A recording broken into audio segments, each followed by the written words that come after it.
Hi, Jen Viviant here, QHHT Level 3 Practitioner. There's been so much going on right now, so many levels of change and so many levels of energies that people are feeling and becoming aware of. And through it all, it's all about evolving our consciousness and evolving our awareness of where those energies are coming from. There's no surprise then that the whole disclosure movement of the last 7 or 8 years has been strengthening, and the conversations around different entities that might be off world or spaceships, that sort of thing, has been proliferating all over the place, even just in a common conversation you might hear at a cafe. So to me, as a light worker, that's very, very exciting. And as a practitioner, I'm seeing this happening all the time with my clients. So it brings me a lot of joy to share with you a recent client story. He asked me to keep his name anonymous, but he very, very joyously offered to let me use the experiences he had in a story. So when he came, I think when he emailed me to book a session, he told me that he was having these frequent dreams. He felt that there was a presence off world of some kind of entity that had been communicating with him. So they communicated in his dreams, and he has a very vivid memory of age 6 or 7 standing on his bed and looking surrounded on his bed. He was looking at on the floor around his bed with all these people that were not human, and they were much smaller. He had a very specific description of them. And these beings are not as well known as some of the beings that we frequently hear about. So I was quite excited by this today because he also resonated a lot with Andromeda and believes that these beings are from Andromeda or beyond. And that is an area that has been less discovered. There are fewer Andromedans on the planet. If you want to follow this to the fullest extent, then there are Pleiadians from Sirius, from Lyra, from Arcturus. So these beings were specifically called the Jowlin, and the beings that he also saw during his session were a frequency match, as he described that the colors, the Jowlin would normally be presented as blue people, and the people that he saw in his vision were purple. And what he received information about from them during his session was that since they are a frequency match to each other, the purple and the blue, they can cross message, sort of like they're adapters for each other, and they can hold the same space for the same form of energy. And those were the people that he was connecting with. It turns out that he connects with them all the time. Now, here's what was so interesting to me about this session.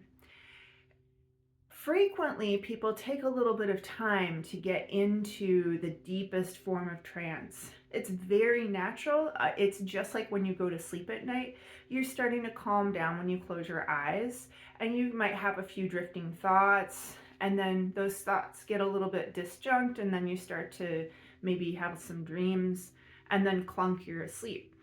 Well, in this case, my client kind of went straight into the deepest energetic capacity that he was capable of, and his body retained that energy pretty well, but there was a little bit of a recalibration, and I'm going to share this recording later so you can hear it. But he is yawning like I have never seen someone yawn before. He was yawning for several minutes, and he was each time he yawned, it was like just like the largest, most dramatic yawn you've ever heard. You'd think that that was enough, and he would yawn again and again. And after some time, he needed to come up and take a break, needed to go to the bathroom, and we hadn't been down for very long. So I suggested to him that he'd be okay, but he really needed to go. So I think the recalibration really set with his body in a way that he needed to come back up, take a breath, and then go back down. And he did go back down phenomenally into the deepest state of trance, right back where he was before, and continued in this incredible space where he was surrounded by these, as he described them, the purple energy collective, who are the frequency match to the javelin.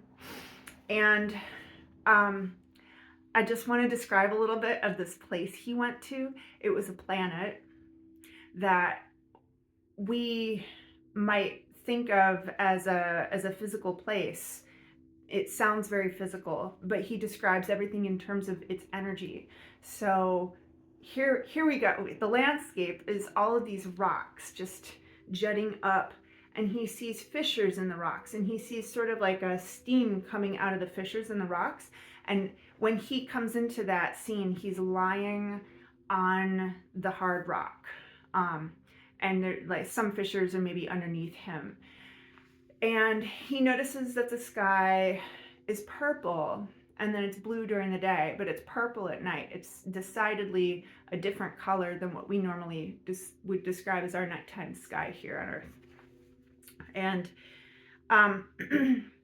he was kind of curious if there was any vegetation. Maybe not. It seemed much more like it was jagged in terms of rocks, and near and far he was seeing a lot of the same. And this space, these rocks, these fissures, were all the energy that he is so used to. That's his home energy. It's his home planet. So going there that was the recalibration. So he has been here on Earth for a while, holding this Earth body together and not getting the kind of energetic balancing that he has been so accustomed from this home space. So, and that is what all the yawning came through for. It was just opening up space for him to hold the energy.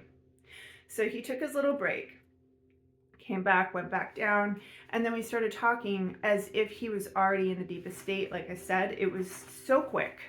And so we started talking, the conversation about needing to go to the bathroom, and the third person started happening. So I was like, oh, well, can I ask some questions? He went right into about how his kidneys and his bladder, which were talking points that he wanted to heal physically, what those were representing, and part of why he needed to go use the bathroom while we were recalibrating his energy. And so this whole, I want to make sure I get the points that I want to share with you. He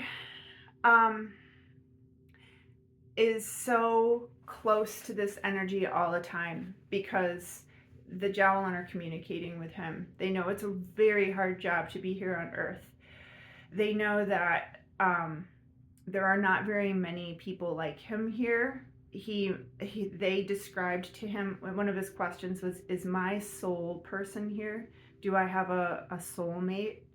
And the answer was, no. Your soulmates are all holding space for you in this other dimension for your eternity of your life here on this earth. And that is in order for you to maintain the structure that you need so that you can continue forward. So they work with them at night in order to stay here on earth. So this energy, I mean, this tells me that this energy is just such the highest frequency. It is so light and fine and full. So there we are in the highest frequency of energy, and he then realizes that he has held space for others of his soul group there in the past, and that is always that's how it has to go, that only one of them goes at a time, and their body, so his current body is here and there, it's bilocated, so that they can make sure that the structure of the body maintains enough form to continue. So we talked a little bit more. He really wanted to know the name of the planet. That was actually one of his questions was sort of related to that. It was where am I from? What's the name of the place I'm from? And what are my people called? We talked about those things, and the name of the planet, we've seen this before in some of Dolores Cannon's books. She's seen this before too, that the name is so beyond the comprehension of human understanding and even out of the range of human hearing, that if he wouldn't be able to say it with a human voice. So I asked if he could describe it in a different way. Is it a sound? And yeah, in fact, it is a sound that is so many, many, many octaves higher than, now I think he said it was a G, but then he backtracked later and is just describing just any particular pitch. It's many, many octaves higher beyond what we can hear. So that's the name of the planet. And that's significant because it's all high vibration. And what we do know about star seeds and the origins in Andromeda and beyond is that is some of the highest vibrational energy. So imagine what that is doing here on Earth. And he is so important here to be here right now.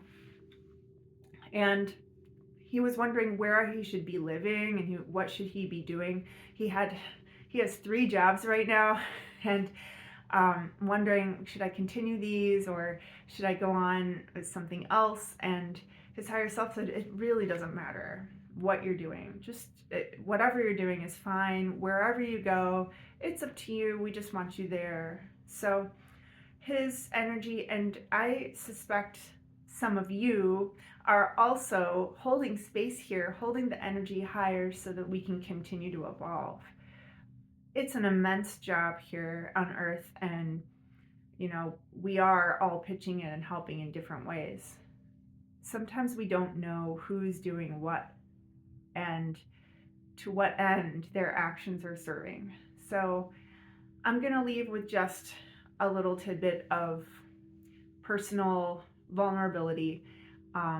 We don't ever know what's going to happen next.